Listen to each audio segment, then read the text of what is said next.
Bonsoir YouTube, ici Largo pour une nouvelle vidéo sur Livre Adventure TV et ce soir ça sera 2070, le jeu dont vous êtes le héros. Donc c'est le livre dont vous êtes le héros puisque c'est une BD dont vous êtes le héros. Donc j'avais emmené ça pour les vacances, ça se joue plutôt à 4 joueurs et ma foi j'ai été relativement déçu, donc si ça vous intéresse je vous en parle juste après le générique.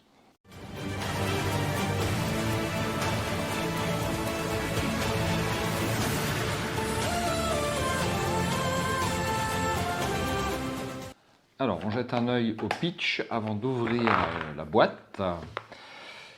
Voici 2070, le jeu dont vous êtes le héros. Victime d'une attaque de droïdes, les plans d'une technologie inédite ont été dérobés au puissant laboratoire Solax. Vous interprétez un groupe d'agents d'élite, un androïde, un expert en arts martiaux, un alien et une mercenaire. Votre mission est d'intercepter en extrême urgence le droïde espion dans les rues de Rome. Personne n'ose imaginer les conséquences si vous échouez. Enquête, piège, combat, survie et énigmes vous attendent, mais saurez-vous collaborer pour réussir votre traque commune sans vous laisser distraire par vos objectifs secrets individuels. Jouez seul ou à plusieurs, faites les bons choix de chemin et d'action et tissez votre propre aventure car vous êtes les héros. Voilà, donc voici nos 4 héros qui sont réunis autour de cette table et donc c'est édité chez Blue Orange et Macara. Donc Macara, j'ai été très content des productions que j'ai lues de Macara jusqu'à présent, à savoir Captive et Loup-Garou. J'ai vraiment passé de super moments et là je me suis dit ça va être la même chose mais à 4 joueurs. Bon, j'ai été un petit peu déçu. Alors on ouvre la boîte, donc qu'est-ce qu'on trouve dans la boîte? C'est un petit peu en désordre mais ça va aller très très vite à ranger, vous allez voir. Vous avez des objets comme ceci, donc l'on peut trouver à droite et à gauche. Certains de ces objets peuvent s'assembler. Par exemple, on va vous citer un exemple. Il y en a pour décidément, c'est le dernier. Oui, c'est le dernier. Voici, donc vous voyez là, ce hypno et ce teaser peuvent s'assembler pour faire un hypnotiseur. Et puis il y a un autre objet dans l'autre sens, un holo portable Zap Synapse. Enfin voilà. Donc vous avez 6 objets comme ça. Vous avez des cartes objectifs secrets. Donc je vais en montrer une. Une facile. Alors le vert est facile. Par exemple, le zoologue. Vous développez une passion pour les créatures qui vivent en symbiose avec l'humanité. Vous gagnez 2 points de réussite chaque fois que vous voyez un animal, même mutant. Les animaux robots ne comptent pas. Et donc vous démarrez avec 1 point de réussite. C'est quoi les points de réussite? C'est les points de victoire. Donc ce sont ces points-là. Vous les accumulez, vous les mettez devant vous, et puis c'est votre score à la fin. Vous avez... On va tout vider, ça va être aussi simple. Hop. Vous avez donc un compteur de temps, donc vous avez différents jetons qui vont de 1 à 8 tours, sachant que dans l'aventure, vous allez probablement trouver un moyen d'augmenter votre compte de temps. Et puis vous avez des jetons, il y en a 4 de chaque type, pour l'état de santé, donc ça va de indemne à moribond. C'est très très classique. Et enfin, le dernier objet, ce sont les capsules de santé. Voici pour le petit matériel annexe au livre. Et puis donc, nous avons 4 livres correspondant à nos 4 héros. Donc nous avons Isaline, nous avons le moine Shaolong, nous avons Dama 2D, je crois que c'est une androïde, à vérifier. Et puis moi j'ai joué celui-ci, à savoir Itaka. C'est un extraterrestre voilà. Donc il y a un petit pitch au dos pour chaque personnage, c'est très bien fait. Et même un petit conseil d'interprétation si vous voulez jouer votre rôle du mieux possible. Vous avez enfin un plan, les règles du jeu, voilà, c'est assez facile. Et puis le plan de Rome même, j'allais dire Roma, donc la ville que vous allez explorer. Donc comme indiqué, vous jouez le rôle d'une équipe de sécurité, vous êtes 4. Un droïde s'est introduit dans la base de données de la ville et il faut le poursuivre et le rattraper avant qu'il ne puisse s'échapper. Donc j'ai fait 2 parties à 4 joueurs, 2 ados et 2 adultes. On va regarder les premières pages sans spoiler, je vous rassure tout de suite, si vous voulez l'acheter, vous pourrez.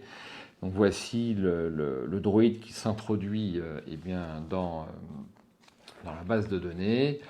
Et puis les agents de sécurité s'aperçoivent de l'intrus et donc font appel à nos 4 personnages qui sont ici. Et ça démarre avec l'acteur. Donc vous avez ici un premier choix à faire. Alors, qu'est-ce qui m'a déçu? On passe dans le vif du sujet. Qu'est-ce qui m'a déçu, moi, dans ces bouquins? Donc l'entrée en matière est strictement identique. Mais comme vous pouvez le voir, eh bien, la plupart des bulles de cette BD sont identiques dans les 4 livres. Bien sûr, il y a certaines actions spécifiques que votre personnage va pouvoir faire, ça c'est clair. Mais l'essentiel, je dirais 70 à 80%, eh bien, est identique dans les 4 BD. Moi, je m'attendais, par exemple, à avoir une bulle vue de ce personnage pour lui, d'avoir une bulle légèrement différente avec la vue par les yeux de ce personnage pour son livre, et ainsi de suite, si vous voulez. D'avoir vraiment 4 BD différentes selon le personnage que vous voyez, avec à chaque fois des petits détails que peut-être vous allez trouver, que vous n'aviez pas vu par rapport à un autre personnage, enfin avec le point de vue d'un autre personnage. Donc ça, là-dessus, j'ai été déçu, je m'attendais à quelque chose de totalement différent. On prend une autre page, par exemple le paragraphe 10, bon, bah, vous voyez, c'est pareil. Alors, il y a parfois certains numéros cachés, effectivement, qui peuvent apparaître sur l'une des bulles et sur l'un des personnages. Et vous avez notamment, on va prendre un petit exemple, vous voyez, ici, par exemple, c'est un encadré jaune, ça veut dire que vous seul pouvez voir cette action. Donc, c'est en jaune. On va regarder un autre avec un choix, ça sera plus facile. Voilà.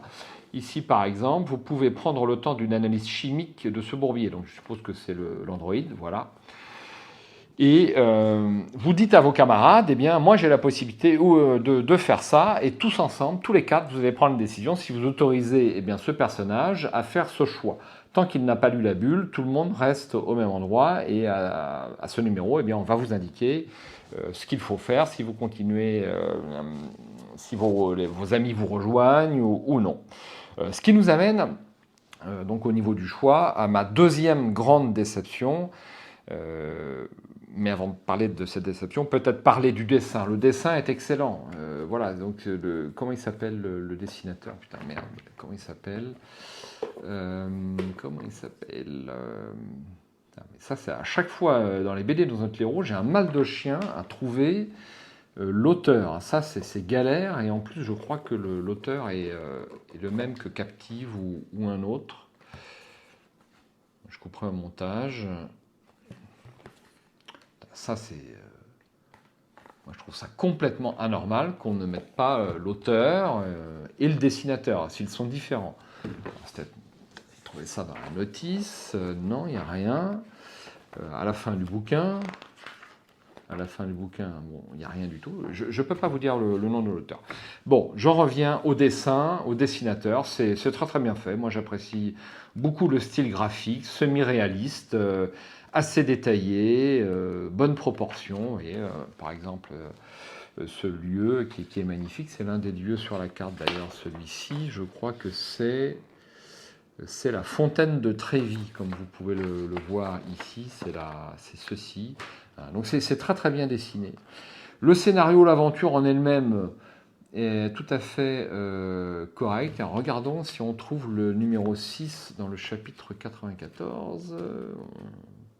Alors, il y a des petites énigmes, vous voyez, comme ceci, assez sympa. On ne va pas dire que du mal. Il y a le même numéro. C'est quasiment tout identique, sauf les points colorés, comme ici. Vous en voyez un autre ici. Voici. Alors, le gros reproche de ces 4 bouquins, c'est au niveau du gameplay. Lorsque vous avez des choix à faire, rien, mais strictement rien, ne vous indique le bon choix. Que ce soit un choix au niveau de l'équipe ou un choix à titre personnel, je vous assure que rien ne vous indique ce qu'il faut faire. Vous n'avez pas d'indice dans l'image qui va vous indiquer que telle solution est meilleure qu'une autre. C'est du, avec mon accent anglais, du try and retry pur et dur, bête et méchant. Donc ça, moi, j'ai pas du tout apprécié ce point-là. On a passé un bon moment, mais le fait de devoir recommencer recommencer l'aventure ou perdre des points de vie parce que on a été à gauche plutôt qu'à droite. D'ailleurs, c'est comme dans les bouquins dont vous êtes le héros. Si le choix est aléatoire, eh bien, c'est assez mauvais. Il vous faut des indices dans le texte ou dans l'image qui vous disent eh bien, cette solution-là va être meilleure. Par exemple, à un moment donné, on est emprisonné dans des lianes, dans cette espèce de forêt. Mon personnage a la possibilité d'allonger le bras pour peut-être saisir un arbre, mais rien ne nous indique si c'est la bonne solution ou si ça ne l'est pas. Rien ne nous indique si cette cabane, il faut y aller ou pas. Mais alors, certains choix, on pourrait le tolérer. Si on avait 40, peut-être même 50% de choix, on va dire try and rotate pur et dur, ok, mais tout ce qu'on a vu jusqu'à la fin du chapitre 2, eh bien, c'était la même chose. Donc c'était amusant, on n'a pas passé un mauvais moment, on a fait 2 essais, mais vous voyez, personne ne m'a réclamé de faire le 3e, y compris moi, donc ça c'est ainsi, donc malheureusement je ne peux pas vous recommander ce 2070 Jeux de l'Euro. C'est un avis strictement amateur, mon ressenti à moi en tant que joueur lambda est tout à fait modeste. Je vous dis à bientôt sur la chaîne, et puis je vous souhaite de bonnes aventures, et à bientôt.